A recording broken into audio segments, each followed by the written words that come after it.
Assalamu alaikum everyone, this is Adil aka the Pen Guy and today I want to talk about Punctus Admirativus जो कि दूसरा नाम है exclamation point का। क्या आप लोगों को पता है exclamation point first time towards the end of 14th century एक इटालियन पोएट ने याद किया था और इसका इंग्लिश लैंग्वेज में यूज़ या तो एक्साइटमेंट शो करने के लिए होता है या इमोशन एक्सप्रेस करने के लिए होता है। कीबोर्ड पे first time exclamation point 1970s में आया था और उससे पहले लोग अपॉस्ट्रोफी एस और फुल स्टॉप यूज़ किया करते थे। अब पाकिस्तान में एक्सक्लेमेशन पॉइंट लोगों का फेवरेट है। हम हर 3 पैराग्राफ के बाद इसको यूज़ करना पसंद करते हैं और जो कि गलत प्रैक्टिस है और इसके ओवर यूज़ की वजह से आपकी इम्पैक्ट राइटिंग का कम होता है, आपकी फ़्लो राइटिंग का कम होता है। रीडर आपका कंफ्यूज हो जाता है कि ये इतनी बंदा एक्साइटमेंट क्यों शो कर रहा है और मतलब इसका ओवर यूज़ अच्छा नहीं है राइटिंग के लिए। इसका एक प्रॉपर तरीका होता है यूज़ करने का जिससे राइटिंग इनहेंस होती है और मैं ये सारी चीज़ें डिटेल में आपको बताऊंगा ताकि आप इसको अच्छी तरह यूज़ करना सीखें और इससे अपनी राइटिंग को बेहतर बनाएं। अच्छा, तो सबसे पहले तो मैं ये डिस्कस करना चाहूँगा गलतियाँ जो कि हम एक्सक्लेमेशन पॉइंट्स या मार्क्स जो भी कह लें आप उसके साथ करते हैं। तो सबसे पहली तो गलती यही है कि हम उसको बहुत ज़्यादा ओवर यूज़ करते हैं जिसकी वजह से हमारी राइटिंग ओवरली इमोशनल और लेस क्रेडिबल लगती हैं। अब आप ये एग्जांपल देखें, last week I published a blog post about healthy eating, इसके आगे एक एक्सक्लेमेशन मार्क डाला हुआ है और ये ओवरली इमोशनल लग रहा है और इसकी ऐसा कोई ज़रूरत नहीं है। Today I checked my analytics and it really took off. Some people commented that and shared their own tips. I plan to write part 2 of the series soon. Stay tuned for more updates. अब देखें इस paragraph में 3 exclamation marks हैं और मतलब यहाँ पे एक कह लें आपके इसकी ऐसी ज़रूरत नहीं थी और इधर एक्साइटमेंट शो करने की ज़रूरत नहीं थी। इसके बगैर अगर आप करेक्ट वर्जन देखें, last week I published a blog post about healthy eating. Today I checked my analytics and it really took off. Some people commented and shared their own tips. I plan to write part 2 of that series soon. Stay tuned for more updates. अब ये natural flow में जो read हो रहा है ना, ये एक नेटिव इंग्लिश स्पीकर के लिए ज़्यादा इम्पैक्टफुल और क्रेडिबल है, बजाय इसके कि आप हर 2 पैराग्राफ या 2 सेंटेंसेस के बाद एक्सक्लेमेशन मार्क्स यूज़ करें। इसके एंड में एक आप डाल सकते हैं, लेकिन ऐसा कि मतलब जगह नहीं है एक्सक्लेमेशन मार्क्स यूज़ करने की। तो कोशिश करें कि आप सब कम से कम यूज़ करें एक्सक्लेमेशन मार्क को ताकि आपकी राइटिंग बहुत नेचुरल और बहुत सिंसियर लगे। अच्छा, दूसरी बात जो हम कर देखते हैं यहाँ पे, बहुत ज़्यादा राइटर्स जो हैं वो एक्सक्लेमेशन पॉइंट्स को बिजनेस राइटिंग में काफ़ी यूज़ करते हैं और जिसकी वजह से उसकी राइटिंग की प्रोफेशनल टोन हर्ट होती है। ठीक है, कभी कभी किसी किसी कॉन्टेक्स्ट में आप यूज़ कर सकते हैं, लेकिन बिजनेस राइटिंग में बेस्ट है कि आप उसको अपने मैसेज से बाहर ही रखें। For example, our software will improve your team's productivity, इसके आगे एक्सक्लेमेशन पॉइंट डाला हुआ है, या feel free to try it out and see amazing result, इसके आगे भी एक्सक्लेमेशन पॉइंट डाला हुआ है। अब ऐसा जिन एक्सक्लेमेशन पॉइंट्स की कोई ज़रूरत नहीं थी और ये मतलब रॉन्ग यूज़ है एक्सक्लेमेशन पॉइंट्स का, इसके बगैर ज़्यादा इम्पैक्टफुल लगेंगे सेंटेंसेस। अब देख सकते हैं आप, और software will improve your team's productivity और free to try it out, see result for your self.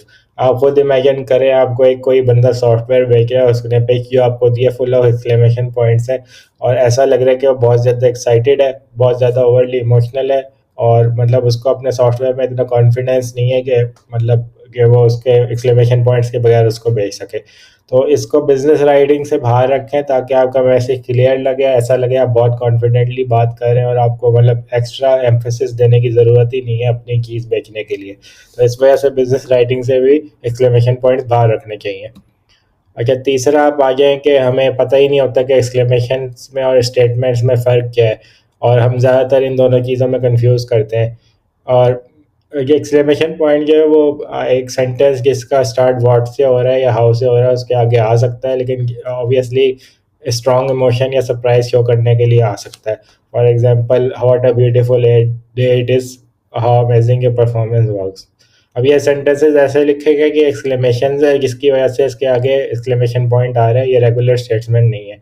अगर हम इसको रेगुलर स्टेटमेंट में लिखना चाहें और ये इस तरह लिखा जाता है, it is a beautiful way day and your performance was amazing, मतलब ये इस तरह वर्डेड होंगे तो ये फिर सेंटेंसेस कहलाएंगे, वरना व्हाट और हाउ के आगे एक्सक्लेमेशन पॉइंट्स इस तरह व्हाट और हाउ के आगे यूज़ कर सकते हैं एम्फेसिस डालने के लिए या इमोशन सरप्राइज शो करने के लिए।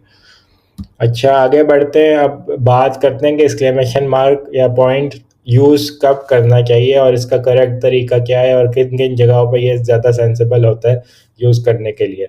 अब सबसे पहला ये पॉइंट है कि जब आप किसी को कमांड दे रहे हैं तो फिर आप राइटिंग के अंदर यूज़ कर सकते हैं, जैसे डोंट डू डैट या रन फास्टर एवरीवन। ये एक आप कमांड दे रहे हैं या कमांड कोई और दे रहे हैं, ऑथर दे रहे हैं रीडर को अपने, तो इसके आगे एक्सक्लेमेशन मार्क का यूज़ करने का सेंस बनता है। इसके अलावा स्ट्रॉन्ग इमोशन अगर आप शो करना चाह रहे हैं, I couldn't believe when I saw the results, we won the league, ये वी वन द लीग पे एम्फोसिस डाल रहे हैं और इमोशनल हो रहा है बंदा, जिसने फॉर एग्जांपल पीएसएल जीत लिया या आईपीएल जीत लिया, जो भी आप कह लें, तो उसके आगे ये एक्सक्लेमेशन पॉइंट डाला जा सकता है। और इसके अलावा express surprise in a question, अगर आप किसी के कीज पे कोई क्वेश्चन बोले काउंटर एक्ट करने के लिए, या किसी की रिजल्ट पे आप कोई क्वेश्चन पूछे, उसके आगे एम्फेसिस डाल सकते हैं, जैसे यू गॉट द प्रमोशन, इसके आगे एक्सक्लेमेशन पॉइंट डालने के मतलब ये है कि आप सरप्राइज हैं सबके, उसको वाकई में प्रमोशन मिल गई है तुमको, इसके आगे एक्सक्लेमेशन मार्क डाला है। ऑब्वियसली सरप्राइज या जॉय या जो भी आप कह लें, इसको एक्सप्रेस करने के लिए यूज़ हो सकता है क्वेश्चन के साथ। इसके अलावा शो अ सरप्राइजिंग स्टेटमेंट के लिए यूज़ हो सकता है। For example after months of planning, उन्होंने इवेंट हेल्ड किया एंड ओनली 5 पीपल केम, तो ओनली 5 पीपल केम का मतलब वो सरप्राइज थे कि उन्होंने इवेंट प्लान किया लेकिन सिर्फ 5 लोग आए, जिसकी वजह से एक्सक्लेमेशन मार्क 5 पीपल केम के साथ डाल सा बनता है। इसके अलावा he bake the cake for hours, और फिर क्या हुआ, लेकिन वो बर्न हो गया, it burn in the oven. तो ये सरप्राइज शो करने के लिए कि इतने आवर्स के बाद भी मतलब केक बर्न हो गया, तो इस वजह से भी आप एक्सक्लेमेशन मार्क यूज़ कर सकते हैं। बेसिकली स्टेटमेंट के अंदर सरप्राइज एलिमेंट शो करने के लिए आप एक्सक्लेमेशन पॉइंट यूज़ कर सकते हैं। इसके अलावा साउंड्स के लिए आप एक्सक्लेमेशन पॉइंट या मार्क यूज़ कर सकते हैं, जैसे for example the dog bark loudly, woof, the door slam shut with a bang.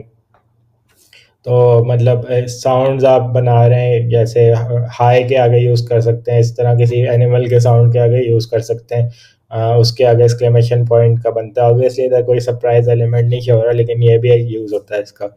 इसके अलावा ये बड़ा नई चीज़ है, शायद आप लोगों के लिए होगी, मतलब इंटरप्शन के लिए, अटेंशन डाइवर्ट करने के लिए इंटरप्शन की तरह, उसमें भी आप एक्सक्लेमेशन पॉइंट यूज़ कर सकते हैं, जैसे we will meet on a rare Sunday to finalise a project. मतलब संडे नॉर्मली डे नहीं होता ऐसा कि इस वक्त आप आपस में कॉलीग्स मिलो या जो करो, मतलब रेयरली आप संडेज को मिलते हो, तो एक रेयर संडे आपने रख लिया है, उसकी वजह से आप उसके एक्सक्लेमेशन पॉइंट डालने के लिए अटेंशन डाल रहे हो इंटरप्शन के अंदर। उसके अलावा शी वोर अ dress guest that she made her self, मतलब ये इसलिए है कि मतलब उसने खुद बनाया है ड्रेस, और जिस वजह से ये भी एक वो है इंटरप्शन, इसके अंदर आपने वो डाल दिया अटेंशन से डालने के लिए। अच्छा, एक्सक्लेमेशन मार्क्स लेकिन कम ही यूज़ किया करें, मतलब मैं तो यही कहूँगा कि जितना कम यूज़ कर सकते हैं करें, बिकॉज इन इससे आपकी राइटिंग लेस क्रेडिबल होती है। जो मैंने यूज़ केसेस आपको बताए हैं उसमें कभी कभी यूज़ कर लें, लेकिन कोशिश करें अपनी राइटिंग में बिल्कुल कम यूज़ करें। एक अमेरिकन ऑथर है और काफ़ी मशहूर है, इसने काफ़ी बुक्स लिखी हैं, वो कहता है using exclamation marks is like laughing at your own jokes. तो ये हम बिल्कुल नहीं करना चाहेंगे कि मतलब अपने जोक्स पे हंसें राइटिंग करते हुए, और जिसकी वजह से रीडर भी अजीब हर मतलब आपको समझे। और मैं आपको दिखाता हूँ यहाँ पे, फॉर एग्जांपल हम किसी भी अगर नेटिव इंग्लिश ब्लॉग पे जाएँ ना, या किसी भी अच्छी वेबसाइट पे चले जाएँ, तो वहाँ पे बहुत कम यूज़ होते हैं एक्सक्लेमेशन मार्क, मैंने तो बहुत कम देखे हैं। जैसे शॉपिफाई के ब्लॉग पे चले जाते हैं, इधर मैं आपको दिखाता हूँ कि मतलब 2-3 पोस्टें हम खोल के देख लेते हैं कि उसमें क्या यूज़ हुए हैं कि नहीं हुए। ये मैंने यहाँ पे खोल ली है, अभी 1 मिनट मैं ये खोल रहा हूँ। ठीक है, ये 50 best Shopify stores to inspire your own, ये एक ब्लॉग पोस्ट है। अब मैं यहाँ पे कंट्रोल F करता हूँ और इससे मैं देखता हूँ कि यहाँ पे यूज़ होया कि नहीं। 1 सेकंड बस।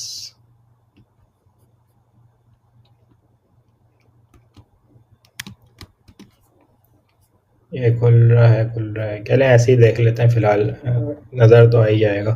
Control F for some reason चल ही नहीं रहा, या खुद देख लें, अभी तक मुझे कोई नज़र नहीं आया।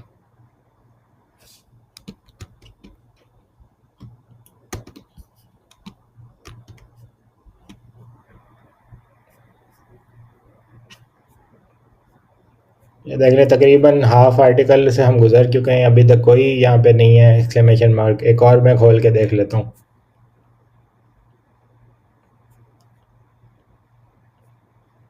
थोड़ी क्विकली आप स्क्रॉल कर से देख सकते हैं।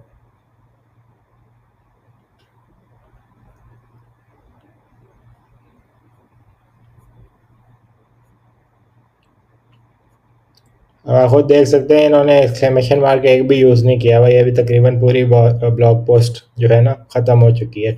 अब यही अगर कोई पाकिस्तानी ब्लॉग होता या किसी पाकिस्तानी राइटर ने कोई लिखा होता किसी नॉर्मल वेबसाइट के लिए, तो उसमें कम अज़ कम 6-7 तो मुझे दिखने थे एक्सक्लेमेशन मार्क। तो बेहतर ये कि मतलब आप ना यूज़ करें एक्सक्लेमेशन मार्क्स और मतलब उसके बगैर कोशिश करें, लेकिन अगर करना है यूज़ तो उसको प्रॉपर तरीके से यूज़ करें और जो मैंने यूज़ केसेस बताए हैं उसको माइंड में रखते हुए यूज़ करें, तो इसकी वजह से आपकी राइटिंग बहुत क्रेडिबल बनेगी और बहुत अच्छी होगी। अगर आपको ये वीडियो पसंद आई है मेरे चैनल को सब्सक्राइब करें बेल आइकॉन पे टैप करके, और आपको दूसरी वीडियोस भी मिलेंगी इस चैनल पे कंटेंट राइटिंग और कॉपी राइटिंग से रिलेटेड। अल्लाह हाफिज़।